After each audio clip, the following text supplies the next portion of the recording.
አንዳንድ ሰዎች ለድንግል ማርያም ያላቸው ጥላቻ ከሰይጣን ይብሳል። ጌታችን መድኃኒታችን ኢየሱስ ክርስቶስ ካረገ በኋላ የእናታችን የድንግል ማርያም እናትነት ይቋረጣል ይለናል። ይሰውዬ ጆሮን ጭው የሚያደርግ መልስ ነው የምትሰሙት።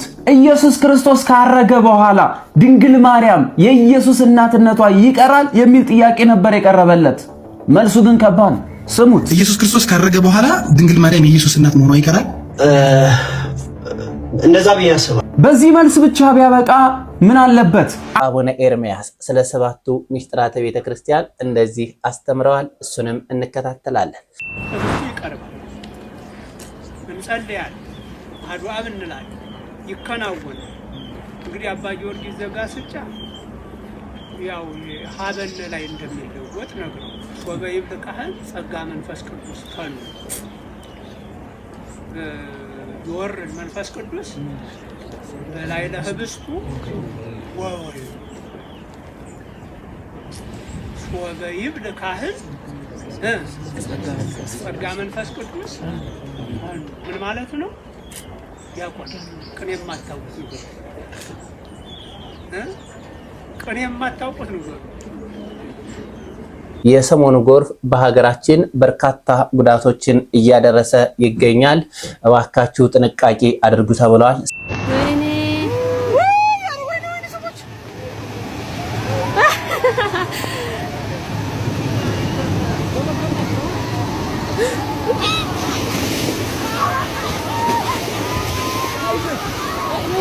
ይህ የምትመለከቱት አዲስ አበባ ነው፣ የትም አይደለም፣ ጀሞ አካባቢ። አዎ ሰሞኑን በጣለው ከባድ ዝናብ የተፈጠረ ጎርፍ ነው እንደዚህ መንገዱን ያጥለቀለቀው። ይሄ ነገር እንዴት ሊፈጠር ቻለ ነው። በቃ እኔ እንደ መሐንዲስ እንዴት ሊፈጠር ቻለ ብዬ ጠይቃችኋለሁ። አዎ ምክንያቱም ይሄ ቴክኒካል ነገር ስለሆነ ነው። በቃ አለቀ።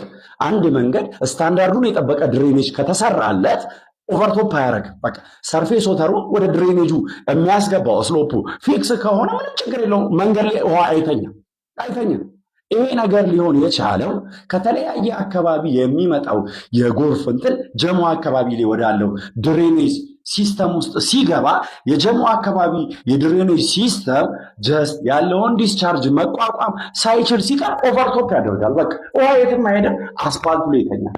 ይሄ ችግር የመሐንዲሶች ችግር ነው። አዋረዳችሁ፣ እንደ ሀገር አፈርንባችሁ። ይሄንን መንገድ የሰራችሁ እናትዬ ስፔሻሊ የዚህን ድሬኔጅ ዲዛይን ያጠናው አካል ተጠያቂ ነው፣ መጠየቅ አለብህ። ኪሳራ ነው ያመጣኸው እንደ ሀገር። እንደዚህ ሀይቅ ሰርቶ መኪና እንደ ጀልባ ሲሄድ የኮፍራት እኮ በጣም በሙያ እንዲያፍር አደረጋችሁ እናትዬ። ድሬኔጁ ፋንክሽናል አይደለም እዛ አካባቢ ላይ ያለው ማለት ነው። በአዲስ አበባ የተፈጠረው አስደንጋጭ ክስተት ምንድን ነው? አስቡት። ይህ መኪና ላይ የተሰካው ብረት ሰውን ቢያገኝ። በቦሌ አትላስ አካባቢ በዘነበ ኃይለኛ ዝናብና ከባድ ንፋስ ምክንያት በአቅራቢያው ከሚገኝ የህንፃ ግንባታ የተነሳ ትልቅ የግንባታ ብረትና እንጨት በተሽከርካሪዎች ላይ ጉዳት አድርሶ ታይቷል። በአጋጣሚ ሰው ላይ የደረሰ ጉዳት ባይኖርም ነገር ግን የሰውን ህይወት የመቅጠፍ እድል ነበረው። በኮንስትራክሽን ላይ የምትሰሩ አካላት እባካችሁ ጥንቃቄ አድርጉ። ይህ የጥንቃቄ መልእክት ለብዙዎች ይደርስ ዘንድ ሁላችሁም ኮፒ ሊንክ እያደረጋችሁ ሼር ማድረግ እንዳይረሳ። ሰላም ወደ ኦርቶዶክሳውያን እንደምን አላችሁ? ሁላችሁንም በያላችሁበት ሀገርና ሰዓት አቆጣጠር ሰላም ብያለሁ። ይህ ቪዲዮ ከደረሳችሁ ቪዲዮውን ላይክ፣ ሰብስክራይብ በማድረግ ለተወዳጅ ክርስቲያናዊት ወንድሞቻችን አደርሱልኝ። ቀጥታ ወደ ቪዲዮቹ እንሄዳለን።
እናታችን ቅድስት ድንግል ማርያም ለኢትዮጵያን መጠጊያችን መሰላላችን ወደ ክርስቶስ የምታደርሰን በምድርም በሰማይም እናታችን ናት። ታዲያ አንዳንድ ሰዎች ለቅድስት ድንግል ማርያም ያላቸው ጥላቻ እስከዚህ ድረስ ነው። ስለሷ የተጻፈውን ማንበብም ማየትም አይፈልጉም። መጽሐፍ ቅዱስ ላይ ቁጭ ብሎላቸው ሳለ የሷ የሆነውን ነገር መርጠው ያወጡታል። ለመሆኑ የዚህኛው ሰውዬ ስህተት ደግሞ ብዙዎችን እያነጋገረ ይገኛል። እናታችን ቅድስት ድንግል ማርያም ክርስቶስ ካረገ በኋላ እናትነቷ ይቋረጣል ይለናል። አንዴ የወለደች እናት ከወለደች በኋላ እናትነቷ የሚቋረጥበት ጊዜ ይኖራልንም? ደግሞ ስህተቱ በዚህ ብቻ አላበቃ። በመጽሐፍ ቅዱስ ላይ ክርስቶስ ካረገ በኋላ ለድንግል ማርያም የሚያወራ መጽሐፍም የለም ብሎ ድርቅ ብሏል። ታዲያ መጽሐፉን መግለጥ ይቀድም ነበር። እንደዚህ በሐሰት ስለ ድንግል ማርያም ያላቸውን ጥላቻ በአደባባይ ለሰዎች ከመናገር እኛ ስለሷ የተባለው ቢባል ምንም አይደንቀንም። ሰይጣን በመጀመሪያ የሚጠላው ድንግል ማርያምን ነው። በሷ ምክንያት ክርስቶስ የሰውን ልጅ ሁሉ ስላዳነ እሱን ለመበቀል ሲል ርኩስ መንፈስ ሰይጣን የሰው ልጆችን በሙሉ እያሳሳተ ይገኛል። የሚያሳስታቸው በውሸት መንገድ የሚነዳቸው ያ ክፉ መንፈስ እንደሆነ እንረዳለን። እስኪ ጥቂት አብረን እንከታተል። ጆሮን ጭው የሚያደርግ መልስ ነው የምትሰሙት። ኢየሱስ ክርስቶስ ካረገ በኋላ ድንግል ማርያም የኢየሱስ እናትነቷ ይቀራል የሚል ጥያቄ ነበር የቀረበለት። መልሱ ግን ከባድ። ስሙት። ኢየሱስ ክርስቶስ ካረገ በኋላ ድንግል ማርያም የኢየሱስ እናት መሆኗ ይቀራል? እንደዛ ቢያስባ በዚህ መልስ ብቻ ቢያበቃ ምን አለበት? አንድም ማስረጃ ክርስቶስ ካረገ በኋላ መጽሐፍ ቅዱስ ላይ የኢየሱስ እናት ተብላ አልተጠራችም ይለናል። ምንም የተጻፈ ማስረጃ የለም። ይህ ሰው ግን መጽሐፍ ቅዱስ አላነበበም። አንድም ማስረጃ የላችሁም ሲለን ይሄ ሰው መጽሐፍ ቅዱስ ግን በትክክል አንብቧል። የሐዋርያት ሥራ ከምዕራፍ 1 ጀምሮ እስከ ቁጥር 14 ድረስ ቢያነበው ኖሮ መልሱን ያገኘዋል። ምክንያቱም ጌታ ኢየሱስ ክርስቶስ እንዳረገ ከዛዲያ ደግሞ ከ10 ቀን በኋላ ምክንያቱም ከእርገቱ በፊት 40 ቀን ከእርገት በኋላ 10 ቀን ተቆጥሮ 50 ቀን እስከሚመጣ መንፈስ ቅዱስን እስከሚልክላቸው ድረስ ያለው ነገር ሁሉ ነግሯቸው ነው ሄደ። ጌታ ኢየሱስ ክርስቶስ ካረገ በኋላ እነሱ ሲመለሱ 7 ቀን ቆዩ። ከዛዲያ 3 ቀን ደግሞ በእልፍኛቸው ውስጥ መቆየታቸውን ቅዱስ ሉቃስ ይመዘግብና ቁጥር 14 ላይ እንደዚህ ይላል።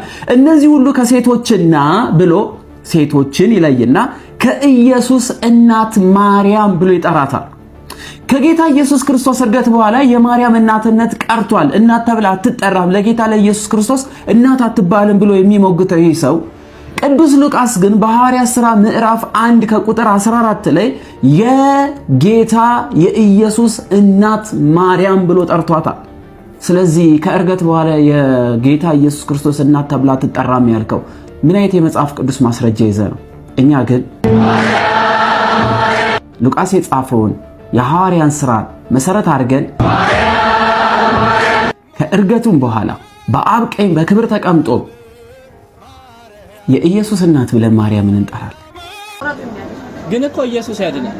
ኢየሱስ ጌታ ነው። እኔ ጴንጤ አልሆንም። ግን ኢየሱስ ያድናል። እምዬም ታድናለች። ኢየሱስ ግን ያድናል። ኢየሱስ ያድናል። እውነት ኢየሱስ የጌቶች ጌታ ነው። ጋብዞን በጨዋታ እንደዚህ ክፉ ሲናገሩ ምን እላለሁ? በጨዋታ ልጆች አጫውታለሁ። ሀያ ነው እንደዚህ አሌዝ አጋንንት ነው እኮ ኢየሱስ ጌታ ነው። ሃሌ በላሌ ሃሌ አንዱ ለሶስት አራት ሃሌ ማርያም አማላጅ ናት ሃሌ 5 6 7 ሃሌ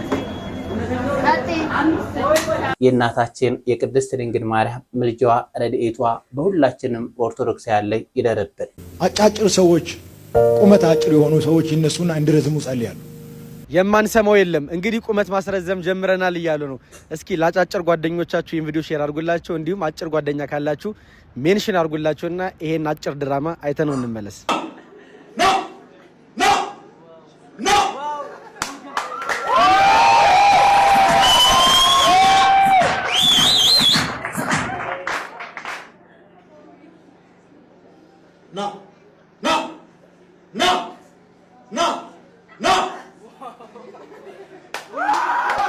እንግዲህ እንዳያችሁት ነው አሁን መናፍቃን ቁመት እያስረዘምን ነው እያሉ አንዳንድ ፓስተሮች እየመጡ ነውና እንግዲህ ማለት ድራማቸው አያልቅም። ብዙ ድራማ እስከዛሬ አይተናል። የአሁኑ ድራማ ደግሞ ትንሽ በጣም ጠጠር ያለ ድራማ ነው። የትወና ብቃታቸው ምናምን በሙሉ በቃ የተስተካከለ ድራማ ነው ሰርተው ያሳዩን። እንግዲህ የኢትዮጵያ ፊልም ኢንዱስትሪ ይሄንን እነዚህን ተዋንያን በደንብ ካስት ቢያደርግልን እንጠቁማለን። እንግዲህ አንዳንድ እምነቶች በስጋዊ መሰረት ላይ ሲመሰረት ያንድ አማኝ ዋናው መሰረታዊ መንገድ ቁመት ማስረዘም ነው ብሎ ተነስቷል። እንግዲህ ቁመት እያስረዘመ ያሳየናል። 10 ሚሊዮን ብር ገባላችሁ ይለናል። 1 ሚሊዮን ብር ገባላችሁ ይለናል። ስለዚህ ከመሰረታዊ የክርስቶስ ዓላማ ከመሰረታዊ ክርስትና ዓላማ የወጡ መሰረታቸው ቤተክርስቲያን አለት ያልሆነ መሆኑን የምናውቀው በዚህ ነው። እኛ ቤተክርስቲያን ውስጥ ክብር ምስጋና ይግባውና መድኃኔዓለም ኦርቶዶክስ ቤተክርስቲያን ውስጥ እንዲህ አይነት ነገር አትመለከቱም። ሁልጊዜም ስጋው ደሙን ተቀበሉ፣ ንስሐ ግቡ፣ ለመንግስተ ሰማያት ብቁ፣ ለካህን ራሳችሁን አሳዩ የምትል ቤተክርስቲያን ያለችንና እንግዲህ ቁመታችሁ ያጠረ ሰዎች እየሄዳችሁ አስረዝሙ እያሉ ነው እነ ፓስተር። ለማንኛውም እንዲህ አይነት ቤተ እምነት ውስጥ ያላችሁ ሰዎች ራሳችሁን ተመልከቱ።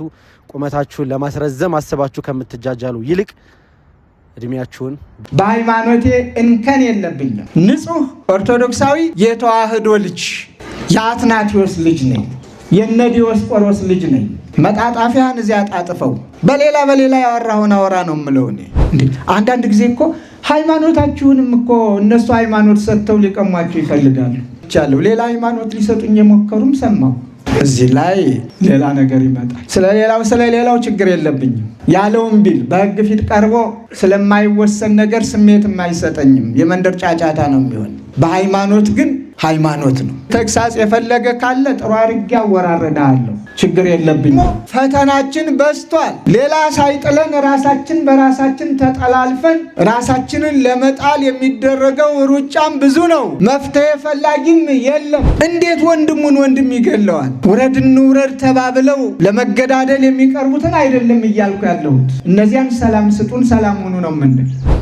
አሁን አዲስ ትውልድ የተፈጠረ አይመስላችሁ? የምንሰማው ሁሉ እንጃ ይዘገንናል፣ ያስፈራል። የምንሰማው ዘመኑ ባመጣው የምናየው እውነት እስከሆነ አላውቅም። አንዳንድ ጊዜ ታማኝ ተብለው በሚታሰቡም ሚዲያዎች የሚነገረው ሰው እንዴት ነው ሰውን የሚያለው? ጉልበት አለኝ ብሎ አንዱን መግደል አይደለም በትር አንስቶ መምታት ኃጢአት ነው፣ ወንጀል ነው።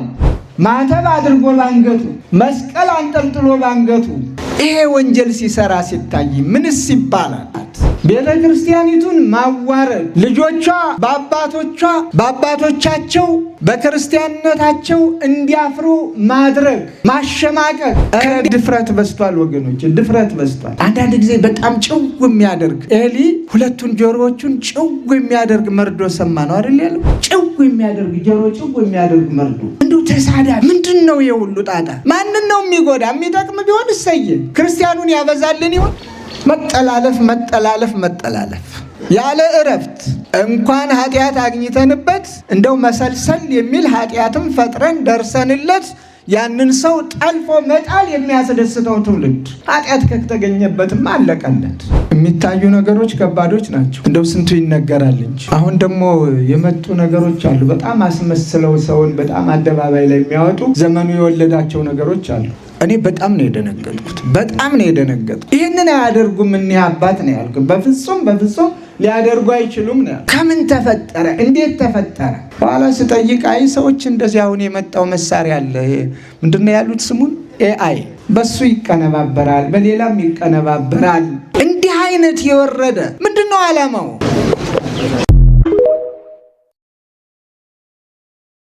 የማትገመት ሰው ሁን ማለት እንደዚህ ነው። እግር ኳስ ተጫዋች ሆነ በተክሊል አግባ።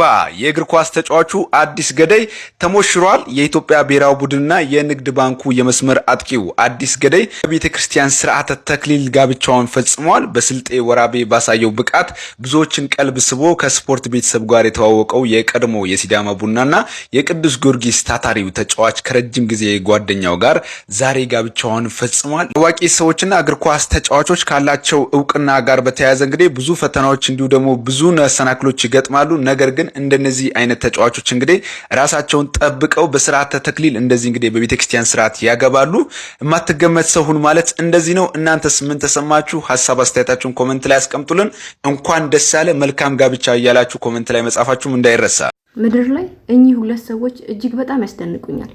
አንደኛው ባለጸጋ ሆኖ ሀብታም ሆኖ ፈራሃ እግዚአብሔር ያለው፣ ሁለተኛው ደሃ ሆኖ ከአምላኩ ምስጋና ያላጎደለ። እነዚህ ሁሌም ምን ይደነቅባቸው። ወንድሞቻችንን እናመሰግናለን። ቃለ ሕይወት ያሰማል። ይሄኛው ደግሞ የፈረስ ስጋ ብሉ ለጤና ጥሩ ነው ይለናል።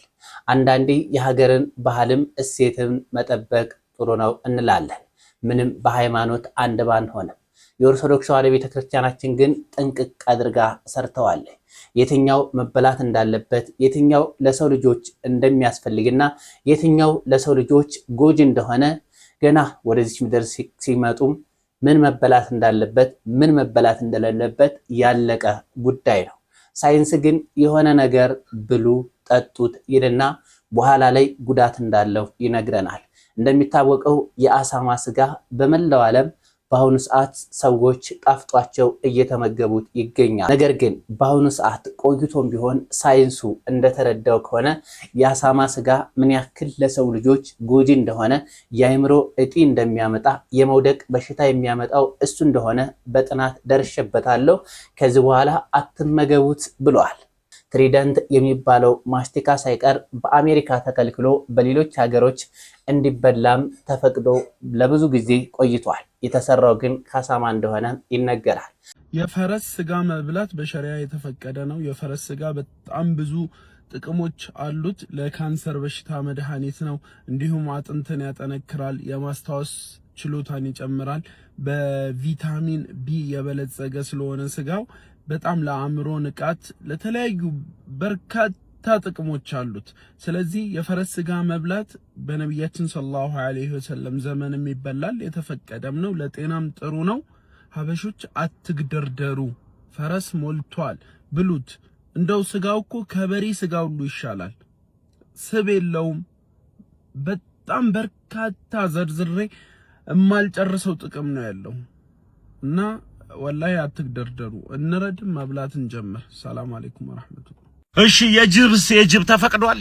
የአህያውንስ ምን ትለናለህ? እስኪ እሱንም የተወሰነ በታብራራለን። ድንገት ነብያችን መሐመድ ወይም ደግሞ ነብያችን የእስላሙ ዋና ነብይ የፈቀደው ነገር የአህያን የጅብን ምን ብሏል? እሱንም የተወሰነ አስረዳን። ጥሩ ነው። የፈረሱን ተምረንበታል።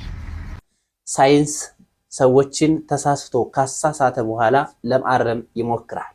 የኦርቶዶክስ ተዋሕዶ ቤተክርስቲያናችን ግን በእንደዚህ አይነት ጉዳይ ለአንዴና ለመጨረሻ ድምድም አድርጋ አስቀምጠዋለች። ይሄኛው ደግሞ የፈረስ ስጋ ብሉ፣ ከዛ በኋላ ጤናችሁ ከተቀወሰ በኋላ አቁሙት ሊለን ነው ማለት ነው። በእንደዚህ አይነት ጉዳይ ኦርቶዶክሳውያንና ኢትዮጵያን ባንሳሳት ጥሩ ነው። የኢትዮጵያ ኦርቶዶክስ ተዋሕዶ ቤተክርስቲያን የትኛው መበላት እንዳለበት የትኛው መበላት እንዳለበትና መበላት እንደሌለበት በመጽሐፍ ቅዱስ ላይ በኦሪቱ ላይ ቁጭ ብሏል። በሐዲሱ ላይ ደግሞ ለምግብ ብዙም እንዳንጨነቅ ተደርጎ ተጽፎልናል። ይሄን ይዘን ብንሄድ ጥሩ ነው እላለሁ። ሰባቱ ምስጢራተ ቤተክርስቲያን በብፁዕ አቡነ ኤርምያስ እንደዚህ እንከታተል። ህብስቱ ይቀርባል፣ እንጸልያለን፣ አሐዱ አብ እንላለን፣ ይከናወናል። እንግዲህ አባ ጊዮርጊስ ዘጋስጫ ያው ሀበል ላይ እንደሚለወጥ ነገር ወበይብ ተቃህል ጸጋ መንፈስ ቅዱስ ተኑ ይወርድ መንፈስ ቅዱስ በላይ ለህብስቱ ወወይ ወበይብ ተቃህል ጸጋ መንፈስ ቅዱስ ምን ማለት ነው? ያቆም ቅኔ የማታውቁት ቅኔ የማታውቁት ነገር ዘይቤው ነገር ይኸው የምታዜሙትን አታውቁ። ቅኔ ባለማወቅ ግዕዝ ቋንቋ አታውቁ። ሸመደዳችሁት እንጂ ትርጉሙን አታውቁ። ክፍተቱን እንድታይ ምንድን ነው አባ ጊዮርጊስ ዘጋስጫ የሚሉን? ይወርድ መንፈስ ቅዱስ በላይ ለህብስቱ ወወይኑ ሶበይብ ካህን ጸጋ መንፈስ ቅዱስ ፈኑ። ካህኑ ጸጋ መንፈስ ቅዱስን ላክ ባለ ጊዜ መንፈስ ቅዱስ በወይኑና በላይ ለህብስቱ በህብስቱና በወይኑ ላይ ምን ይላል? ምን ሲባል ሶበይብ ለካህን ጸጋ መንፈስ ቅዱስ ፋኑ እንዲህ ባለ ጊዜ መንፈስ ቅዱስ ይወርዳል። በምኑና በምኑ? በህብስቱና በወይኑ ብሎ ቀጥሎ ምንድነው ዘሩ? ማእከለ ዛቲ ቅድስት ቤተክርስቲያን በዚች በተለየች በተቀደሰች ቤተክርስቲያን መካከል በህብስቱና በወይኑ ላይ ምን ይላል? ይወርዳል አለ። ይወልጦሙ በቅጽበት ይወልጦሙ ማለት ይወልጦሙ በቅጽበት አባላተ ክርስቶስ ይኩን የክርስቶስ አካላት ይሆኑ ዘንድ እንዲለውጣቸው መንፈስ ቅዱስ ምን ይላል? መቼ ጸጋ መንፈስ ቅዱስ ፈኑ ባለ ይወርዳል። እንግዲህ ተመልከቱ፣ ያን ጊዜ መንፈስ ቅዱስ ወረደ በህብስቱ ላይ በወይኑ ላይ ለውጧቸዋል። ሲለውጣቸው አይተናል። ዲያቆናቱ አይታችኋል ሲለወጡ ምስጢር የሚባለው ይሄ እንደሚለወጥ ሚስቶቻቸው አለማወቃቸው አይደለም። ያማ ድንቁርና ነው። ገደላችኋቸው አትወቁ እያላችሁ ሽፍንፍንፍን የምናደርገው እኮ ስላላስተማሩ። ባስተማሩት አብያተ ክርስቲያናት አላያችሁ? ባስተማሩት ለምሳሌ እንደ ግብጽ ባሉት አብያተ ክርስቲያናት ከቤተልሔም በመሶበ ወርቅ ይወጣል። ቅድስቱ ላይ ነው ካህኑ የሚያነሳው አይደል? እኛ መጋረጃ ዘግተን መቅደስ ውስጥ ነው አይደል? በእነሱ ግን ህዝቡ እያየ ቅድስቱ ላይ ሆነው ህብስቱን ያነሳው። የሚጠራጠር የለም። ያ እንደሚለወጥ ያመነ ምዕመን ነው ያላቸው።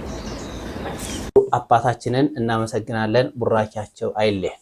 ውድ ኦርቶዶክሳውያን እስከ ሰዓት ድረስ አብራችሁ ስለቆያችሁ አመሰግናለሁ። በቀጣይ ቪዲዮ እስከምንገናኝ ድረስ ሰላም ቆዩ።